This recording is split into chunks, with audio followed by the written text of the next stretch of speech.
Thank you, Jake. I am Kage Lenger. I'm 14 years old. I will be attending Liberty High School in the fall.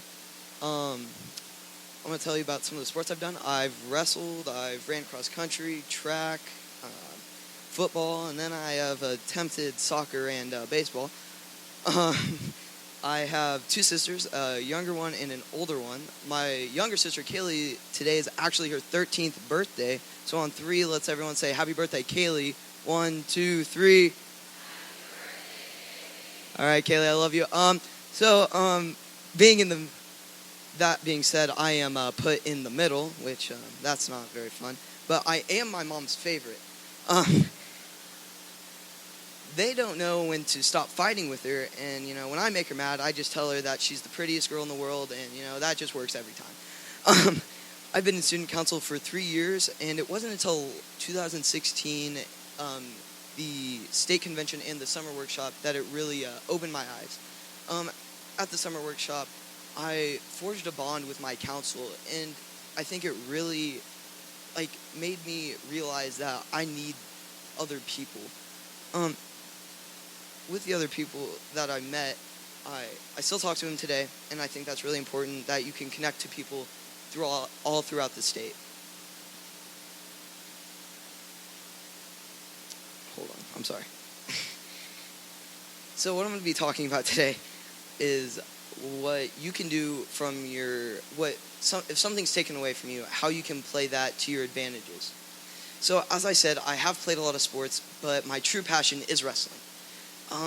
This past spring, I was in the state finals for my age and weight, and to be honest, I was really nervous. I was there the year before, I won it, but in wrestling and in any other experience in life, you still realize that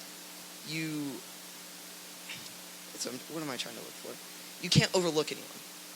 If you overlook something, then it just isn't going to turn out well.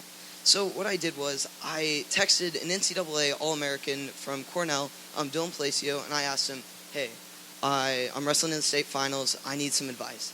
And all he said to me was, let go with an open palm emoji and a balloon emoji.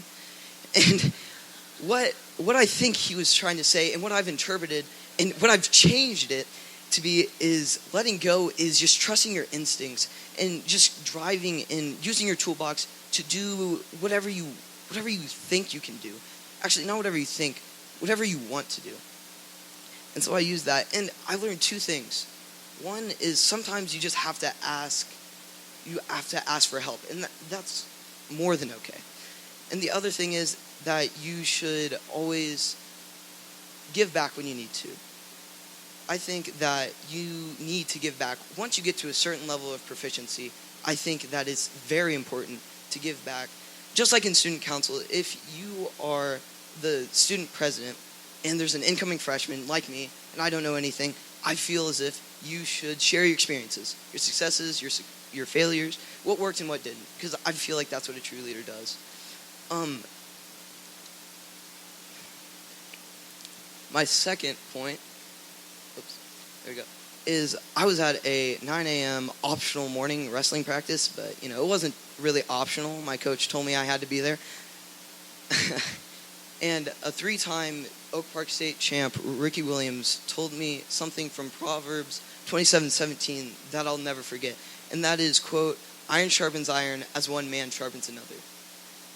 And what I've interpreted it as is striking iron is literally striking one piece of iron to another piece of iron is sharpening it. And the man part is, if you work with another person, you will sharpen them. If you push them, you will sharpen them mentally and physically. Just like in student council, if you find someone that's struggling, you need to take them. You need to take them and help them no matter what. No matter what's happening, whether they look like they're struggling or not. And then my next point, this is a picture of me when I was like 8, 6, young. You can go to the next slide. On October 17th, it was my last down of football. I was playing on the offensive line because we were blowing the team out, and I got rolled up on a play, and I was on the ground, and I was scared. And then my coaches came over to me and tried to get me up, at least over to the sidelines. But I tried to get up. I heard a pop. I was not going up. That was not happening. And then, so they carried me off on their shoulders. And then Kyle, my good friend, he took me to the game because my mom and dad had work that day. He took me to the game, so he calls my mom, and he says, "Hey, Kim, something's not right with your son. I think he's faking it."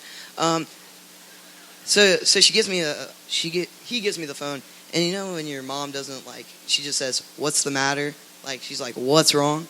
That's what she told me, and I was like, well, I wanted to tell her that she was just the prettiest hang up, go on with my day, whatever happened after that happened. And then, so I told her, I told her, my leg's not feeling right, some's not feeling right. So she was like, get up, you'll be fine. But that's what all parents say to kids, that they think they're just playing. But no, I actually did break my tibia, my big bone, in 2 separate places. So that was scary. But right at that moment, my season was over. I never knew that my season would be cut that short. It was only like the 3rd game. But I took away, I still could be a leader.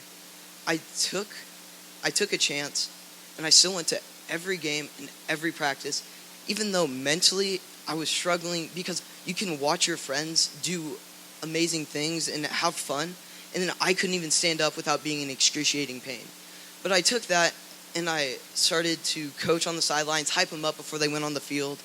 I took pictures and videos and put them together for a biggest game hype video. I thought that putting that in would really make them even more hyped and just boost myself as a leader. Can you go to the next slide? So through these, I wanted to tell you guys that next year I will be attending high school, and I'm extremely nervous, but I'm going to follow my own tips. And so the first one is to let go. The second one is to always help someone. The third is to try to sharpen your peers. My fourth one is to step back and just you don't have to be the center of attention, but you can still lead. You can still do that, whatever you need to do, but find another way without being the center of attention. The fifth one is that it shouldn't take breaking something to realize that you don't have to be the center of attention. So stepping back is nice. And the sixth is telling your mom she's pretty. It works every time. Thank you, and have a great year.